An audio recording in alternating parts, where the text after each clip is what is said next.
Y hoy hoy estamos ya en la cuarta catequesis, que empieza de una forma pletórica. San Juan Pablo II dice, ya que llevamos 3, vamos a empezar a sacar conclusiones. Lo cual es maravilloso porque hay 129, así que imaginaros ya lo que tenemos que ir concluyendo.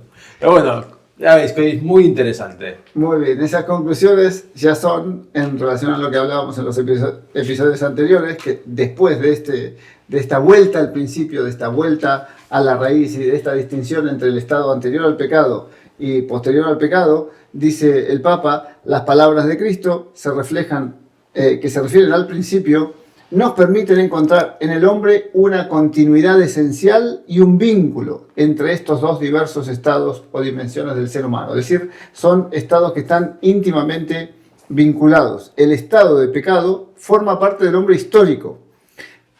Esto es, del interlocutor de Cristo entonces, como también de cualquier otro interlocutor actual o de todos los tiempos de la historia. Y por lo tanto, también para el hombre de hoy, también esta llamada a pasar el límite es una interpelación que Cristo nos ha de volver a conectar con ese deseo de plenitud propia de... ¿De dónde sale ese deseo de plenitud? Pues estamos hablando de ese deseo, de ese anhelo. ¿De dónde nos viene todo eso?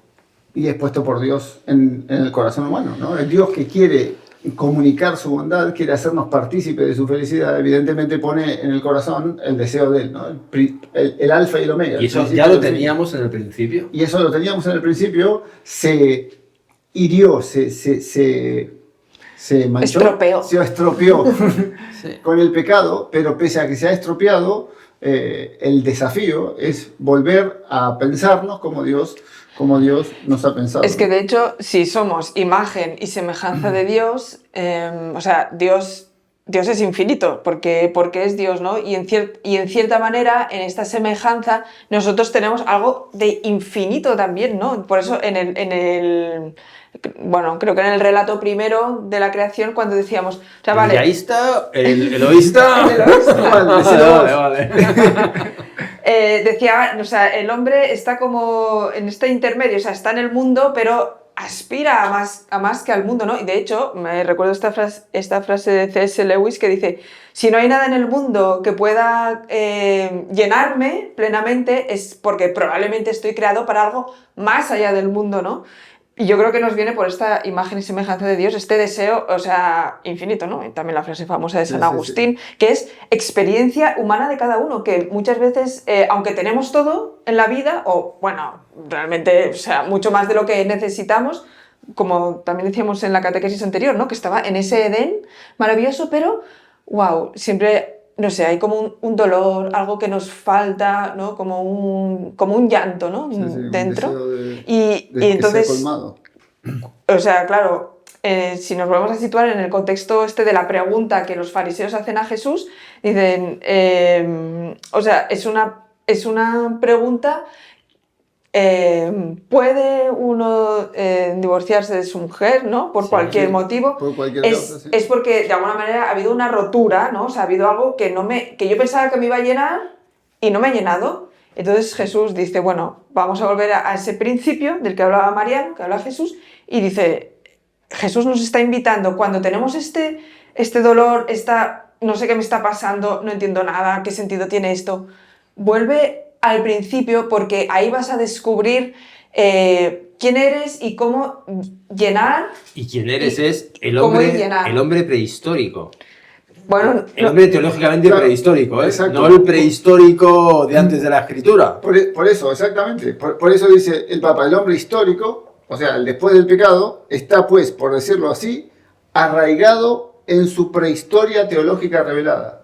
Seguimos arraigados en esa inocencia original y por esto cada punto de su estado pecaminoso se explica con referencia a la inocencia original. Cada cosa que nos pasa hoy en este estado de pecado, de dolor, de angustia, se explica con referencia a esa situación original en la que vivíamos en un estado de amistad con Dios. Tenemos como unos ecos en nuestro corazón, ¿no? Cuando uno a veces está en ese momento de soledad, de sinceridad consigo mismo, y como si uno está atento y para mí, o sea, mi experiencia es, se deja iluminar por estas catequesis de Juan Pablo II, vas descubriendo como esos ecos del principio, que vamos a ir explicando, son sobre todo 3 ecos los que va a explicar Juan Pablo II. Y yo me imagino, pues, como si de nuestros pies, ¿no?, salieran como unas raíces que van arraigándose en ese hombre prehistórico de tal manera que muchas veces nos quedamos solo con el pecado, ¿no?, de Adán y Eva, o sea, pero Adán y Eva, ¿no?, este Adán del que hablábamos es mucho más que el pecado, es esa promesa de plenitud que está desde el principio y que el pecado no ha sido capaz de romper, de machacar, de destruir plenamente, sino que sigue allí, y por eso Jesús nos dice, vamos a traspasar este límite para que no estéis en esta situación de... Perdón, sí, por favor, no, yo digo que... Hoy es un día apasionante. Es que claro, porque ese traspasar ese límite no es algo que podamos hacer con nuestras propias fuerzas. Por eso que ese traspaso está arraigado, está fundado en la promesa de la redención. Claro. Después del pecado, Dios no ha renunciado a su plan de amor, a su plan de darnos la plena felicidad, y ya desde el mismo Génesis nos hace esta promesa de redención. Dice el Papa, con esta expresión de principio, no indica a Cristo solo el estado de inocencia original como horizonte perdido de la existencia humana en la historia, sino que tenemos el derecho de atribuir al mismo tiempo toda la elocuencia del misterio de la redención a las palabras que Él pronuncia de sus propios labios. Es decir, cuando Él nos remite al principio, también está significado que hay una promesa de redención, una promesa que con su gracia podemos vencer ese límite. Sí, no es un horizonte perdido. Un poco de forma muy imperfecta, a mí esto del hombre prehistórico teológicamente y el hombre histórico teológicamente, que el paso entre uno y el otro es el pecado, es un poco, y ya os digo, es una analogía muy imperfecta, pero cuando tú ves a un adolescente con toda su adolescencia, que adolescencia es adolecer, adolechere, que le faltan cosas, que le falta mucho sentido común, y lo ves ahí y tal, claro, no puedes pensar que solamente es eso. También ese adolescente viene de un niño maravilloso, fantástico, vamos, lo que me dirías a besos. Pero ahora mismo está en una situación, es un poco eso, ¿no? Muy imperfecta la analogía si quieres, pero tenemos un niño muy bueno, el hombre prehistórico, con una bondad innata y un adolescente, hombre histórico, lleno de pecado, entenderme, y entonces ya cuando te haces adulto, entonces es cuando viene la redención, ¿no? Y entonces cuando realmente todo eso, pues lo integras y lo orientas a un fin, ¿no? Muy imperfecta la analogía, pero podría ser esos 3 momentos, ¿no? Sí. Y el hombre escatológico será el adulto, pero realmente ese hombre prehistórico está en todos nosotros. Sí. No ese hombre prehistórico que tenéis amistad íntima contigo y buscando, porque hasta que te encuentras con ese Dios que es todo amor, que te colma, lo que decía Lewis, ¿no? Ostras. Es como la oscuridad existe de por sí, como no existe, lo que existe es la luz, ¿no? Y entonces la oscuridad es la ausencia de luz. Entonces lo que nos pasa con el pecado es como que hemos perdido esta luz, pero la referencia primordial, fundamental, es la luz. O sea, es todas estas gracias de las que hemos hablado originarias, y esta amor y bondad de Dios puesto desde el principio es lo que nos constituye mucho más profundamente que el pecado. Por eso dice que hay una coheredad, ¿no? En el punto 2 de la catequesis de ahí, esta coheredad, vale, está el pecado, pero está ante todo y lo podríamos decir con estas palabras, ¿no? Que Juan Pablo II no lo dice, pero se puede entresacar,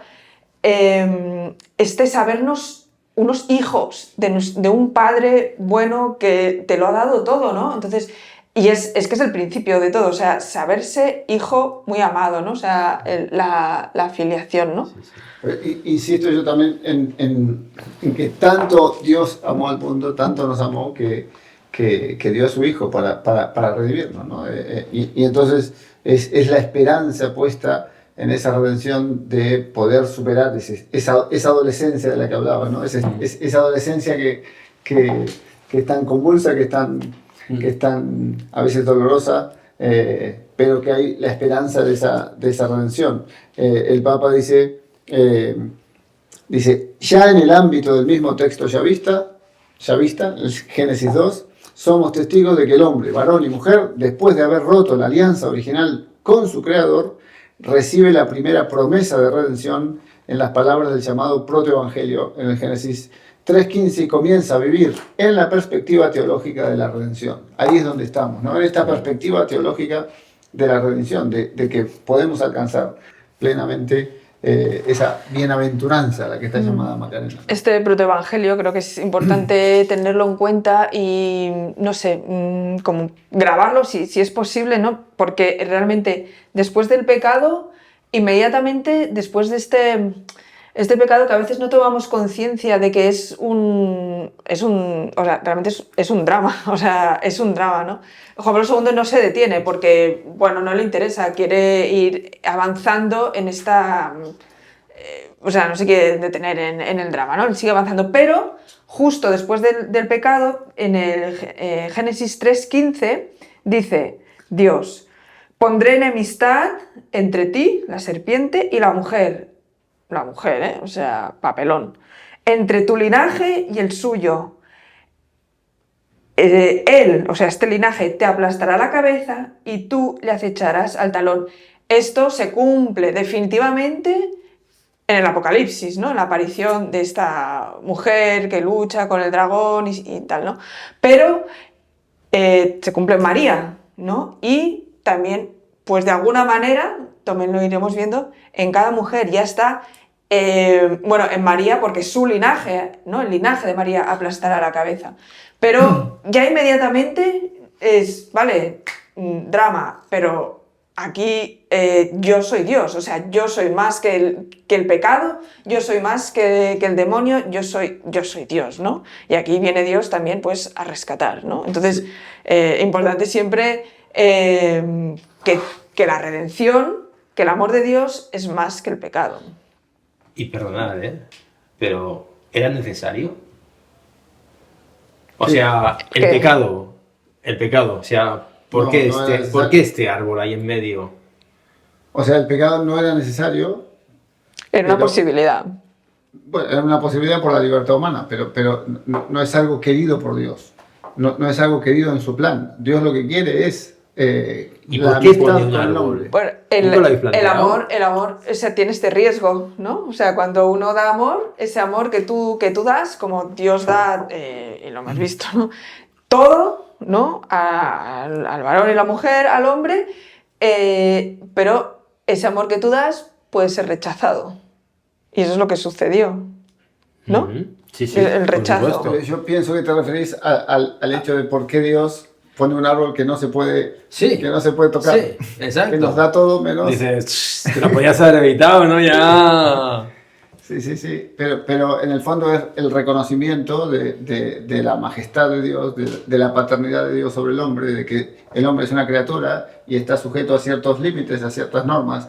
El adolescente del que vos hablabas. Tú puedes comer lo que quieras, puedes hacer lo que quieras, siempre y cuando cumplas unas ciertas normas. Por tu bien. Por tu bien, porque te amo infinitamente, es que quiero que disfrutes de todo lo que te doy, pero de esto no. Y también porque quizá, yo a lo mejor me equivoco, pero si no hay árbol no hay libertad. Si no, es un tema complejo que yo creo que lo veremos, pero sí que hay libertad aunque no haya árbol. Pero en el orden humano... Claro. Hay árbol. En orden humano hay árbol. Porque Dios es libre antes de que hubiese cualquier árbol, ¿no? Dios es libre y desde su libertad ha querido, por amor, darnos a participar de su felicidad, sin necesidad de ningún árbol. Pero en el hombre, como es criatura, Dios quiere el bien del hombre, pero al dárselo, necesariamente lo hace criatura. Y por eso es que hay ciertas leyes de las que hablabas en episodios anteriores, esas leyes que el hombre debe seguir para encontrar su felicidad, ¿no? O sea, ese manual de instrucción. Y verdad, y la experiencia humana, que no hemos hablado como San Juan Pablo II, desde nuestra experiencia, va haciendo una organización, ¿no? Dice, debemos llevar a la convicción de que nuestra experiencia humana es en este caso un medio, de algún modo legítimo, para la interpretación teológica. Claro. Es la experiencia que uno tiene de sí mismo, que lo que le pasa a los jóvenes y a nosotros, cuando buscamos un determinado gozo, un determinado bien, siempre que lo que nos mueve es un deseo profundo de felicidad. Sí. Y entonces el problema está en usar las gafas adecuadas para saber dónde está esa felicidad, porque a veces elegimos bienes que nos apartan. Es como agarrar un mapa equivocado del lugar donde quiero ir. Entonces me muevo, pero hacia un Sí, fin sí. Y distinto. una experiencia que todos identificamos como propia es la experiencia de soledad.